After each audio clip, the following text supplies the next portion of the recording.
ನಮಸ್ಕಾರ. ಈ UGC act ಬಗ್ಗೆ ಮಾತಾಡ್ರಿ ಅಂತ ಹೇಳಿ ಕೆಲವೊಂದಿಷ್ಟು ನನ್ನನ್ನು ಫಾಲೋ ಮಾಡ್ದಿರುವಂತ, ನನ್ನನ್ನು ಹೇಟ್ ಮಾಡುವಂತ ಎಡಪಂಥಿಗಳು ಅಂತ ಕರಿತೀನಿ ಅವ್ರನ್ನ. ಅವ್ರು ನನಗ ಟ್ರಿಗರ್ ಮಾಡಿ ಮೆಸೇಜ್ ಕಮೆಂಟ್ಸ್ ಗಳನ್ನ ಮಾಡಕತ್ತಿದ್ರು. ಈ ಜಂಜಿ ಜನರೇಷನ್ ಅಂದ್ರೆ ಸೋಷಿಯಲ್ ಮೀಡಿಯಾ ಅಡಿಕ್ಟ್ ಆಗಿರುವಂತ ಯುವಕರಿಗೆ ಕೆಲವೊಂದಿಷ್ಟು ವಿಚಾರಗಳ ಬಗ್ಗೆ ಪ್ರಶ್ನೆನ ಕೇಳ್ತೀನಿ. ನಾನು ಯುಜಿಸಿ ಆಕ್ಟ್ ಅನ್ನ ಹೇಟ್ ಮಾಡಕತ್ತೀನಿ ಅಂತ ಅನ್ಕೊಳ್ರಿ. ನಿಮ್ಮ ಪ್ರಕಾರ ನನ್ನ ಪ್ರಶ್ನೆಗೆ ನಿಮ್ಮಲ್ಲಿ ಉತ್ತರ ಇರ್ತೈತೋ ಇಲ್ಲೋ ಗೊತ್ತಿಲ್ಲ, ಆದ್ರೆ ನನ್ನ ಮಾತಂತರೂ ಚಪ್ಪಲ್ ಹಚ್ಚಿ ಹೊಡೆದಂಗ ಇರ್ತೈತಿ ನಿಮ್ಗೆ. ಈಗಾಗಲೇ ನೀವು ಯುಜಿಸಿ ಆಕ್ಟ್ ನ ಬಗ್ಗೆ ತಿಳ್ಕೊಂಡಿರಿ. ಯುಜಿಸಿ ಕಮಿಟಿ ಸುಪ್ರೀಂ ಕೋರ್ಟ್ ಗೆ ದಲಿತರ ಮೇಲೆ ಆಗ್ತಿರುವಂತ ಅನ್ಯಾಯಗಳ ವಿರುದ್ಧ ಒಂದು ಫಾರ್ಮ್ ತಗೊಂಡೋದಾಗ ಸುಪ್ರೀಂ ಕೋರ್ಟ್ ಹೇಳ್ತದ ನೀವ ಇದನ್ನ ರೆಡಿ ಮಾಡ್ಕೊಂಡು ಬರ್ರಿ ಅಂತ ಹೇಳಿ. 90% ಯುಜಿಸಿ ಕಮಿಟಿ ಅವರ ಕೆಲಸ, ಇನ್ 10% ಕೇಂದ್ರ ಸರ್ಕಾರದ ಕೆಲಸ. ಈಗಾಗಲೇ ಭಾರತ ದೇಶದೊಳಗೆ ಎಲ್ಲರೂ ಕೂಡ ಮೋದಿಜಿ ಅವ್ರನ್ನ ಹೇಟ್ ಮಾಡಕತ್ತೀರಿ. ಎನ್ಜಿ ಜನರೇಷನ್ ಅಲ್ಲ, ಈಗ ನಿಮ್ಮನ್ನ ನೋಡಿ ನಾವು ಕೂಡ ಅವ್ರನ್ನ ಹೇಟ್ ಮಾಡುವಂತ ಪರಿಸ್ಥಿತಿ ಬಂದ್ಬಿಟ್ಟಿದೆ. ಒಂದು ವಿಚಾರ, ಒಂದು ಪ್ರಶ್ನೆ ಏನ್ ಕೇಳ್ತೀನಿ ಅಂತ ಹೇಳಿದ್ನಲ್ಲ, ಮೊದಲಿಂದನೂ ಮತ್ತು ಈಗಲೂ ಕೂಡ ಕೆಲವೊಂದಿಷ್ಟು ಜಾಗದೊಳಗ ದಲಿತರನ್ನ ಊರಿಂದ ಹಳ್ಳಿಯಿಂದ ಹೊರಗಡೆ ಇಟ್ಟಿರ್ತಾರೆ, ಒಂದು ಏರಿಯಾ ಮಾಡಿ ಸಪರೇಟ್. ಈಗ ಯಾಕೆ ನೀವು ಹೋರಾಟ ಮಾಡಂಗಿಲ್ಲ ಅಂತ ಕೇಳಿದ್ರೆ, ಈಗಲೂ ಕೂಡ ಕೆಲವೊಂದಿಷ್ಟು ಹಳ್ಳಿ ಒಳಗ ದಲಿತರಿಗೆ ಬಾವ್ಯಾಗಿಂದ ಕೆರೆಯಾಗಿಂದ ಕುಡಿಯಾಕ ನೀರ್ ಸತೆ ಕೊಡುದಿಲ್ಲ.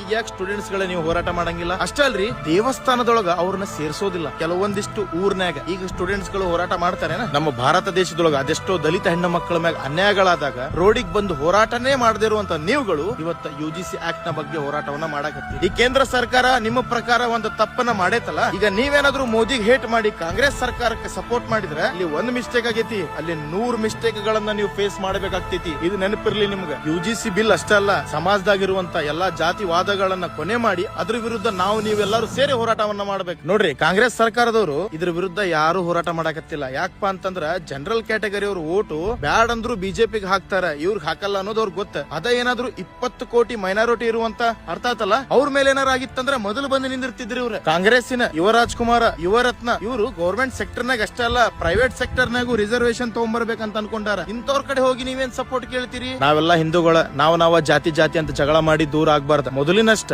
ಈಗ ಕೆಲವೊಂದಿಷ್ಟು ಕಾಲೇಜ್ ಶಾಲಾ ಒಳಗ ಮಾತ್ರ 10ರಿಂದ 15% ಈ ಜಾತಿ ಪದ್ಧತಿ ಇತ್ತು. ಅದ್ರ ವಿರುದ್ಧ ನಾವು ಹೋರಾಟ ಮಾಡ್ಬೇಕು, ಅದನ್ನ ನಾವು ಕೊನೆಗೊಳಿಸಬೇಕು. ಎಲ್ಲರೂ ಒಗ್ಗಟ್ಟಾಗಿ ಬದುಕಬೇಕು ಅನ್ನೋದು ಈ ಜಂಜಿ ಜನರೇಷನ್ ನಾವು ಹೇಳ್ಕೊಡ್ಬೇಕು. ಆದ್ರೆ ನಾವು ಕಿತ್ತಾಡಬಾರ್ದ. ಮೋದಿಜಿ ಅವ್ರನ್ನ ಹೇಟ್ ಮಾಡಿ ಯೋಗಿಜಿ ಅವ್ರನ್ನ ತಲೆ ಮ್ಯಾಗ ಹೊತ್ಕೊಂಡ್ ಮೆರ್ಸಾಕತ್ತೀರಿ. ನಿಮ್ಕಿಂತ ಅಪ್ಪಟ ಅಭಿಮಾನಿ ನಾನು ಯೋಗಿಜಿ ಅವ್ರು. ನೆಕ್ಸ್ಟ್ PM ಅವರೇ ಆಗಬೇಕು ಅಂತ ಹೇಳಿ ನಾನು ದೇವರಲ್ಲಿ ಬಿಡ್ಕೊಂತೀನಿ. ಅಷ್ಟೇ ಅಲ್ಲ, ನಾನು ಕನಸು ಕೂಡ ಕಂಡೀನಿ. ಆದ್ರೆ ಒಂದ್ ಮಾತು ಹೇಳ್ತೀನಿ ಯುವಕರೇ, ಕಾಂಗ್ರೆಸ್ ಸರ್ಕಾರ ಈಗ ಸೈಲೆಂಟ್ ಕುಂತೈತಿ, ತಿಳ್ಕೋರಿ. ನಮ್ಮಲ್ಲೇ ಜಾತಿ ಒಳಗೆ ನಾವು ಜಗಳ ಆಡುವಾಗ ಅವ್ರು ನೋಡ್ಕೊಂಡು ಸುಮ್ಮನೆ ಕುಂದಿರ್ತಾರೆ. ಮೋದಿಜಿ ಅವ್ರು ಮಾಡಿರುವಂತ 1000 ಕೆಲಸಗಳನ್ನ ಮೆಚ್ಚಿದವ್ರು ನೀವು. ಈಗ ಅವ್ರು ಮಾಡಿರುವಂತ ಒಂದು ಮಿಸ್ಟೇಕ್ ನಿಂದ ಅವ್ರನ್ನ ನೀವು ಹೇಟ್ ಮಾಡತ್ತೀರಿ. ಇದ ತಪ್ಪನ್ನ ನೀವು 70 ವರ್ಷದಿಂದ ಆಳದಾಗ ತಿಳ್ಕೊಂಡಿದ್ದಿದ್ರೆ ಇವತ್ತ ನಮ್ಮ ದೇಶ ಎಲ್ಲೋ ಇರ್ತಿತ್ತು. ಈಗಲೂ ಕೂಡ ಎಲ್ಲೋ ಐತಿ, ಮೋದಿಜಿ ಅವ್ರು ಅದಾರ ಅಂತೇಳಿ. ನಿಮ್ಗೆ ಇನ್ನೂ ಏನ್ ಹೇಳಿ ಅರ್ಥ ಮಾಡಿಸ್ಬೇಕು ನಂಗೆ ಗೊತ್ತಿಲ್ಲ. ಆದ್ರೆ ದಯವಿಟ್ಟು ನಮ್ಮಲ್ಲೇ ಜಾತಿ ಅಂತ ಜಗಳ ಆಡ್ಬೇಡಿ, ಅನ್ಯಾಯಗಳ ವಿರುದ್ಧ ಇರ್ರಿ ಅಷ್ಟೇ. ಜೈ ಹಿಂದ್, ಜೈ ಕರ್ನಾಟಕ ಮಾತೆ.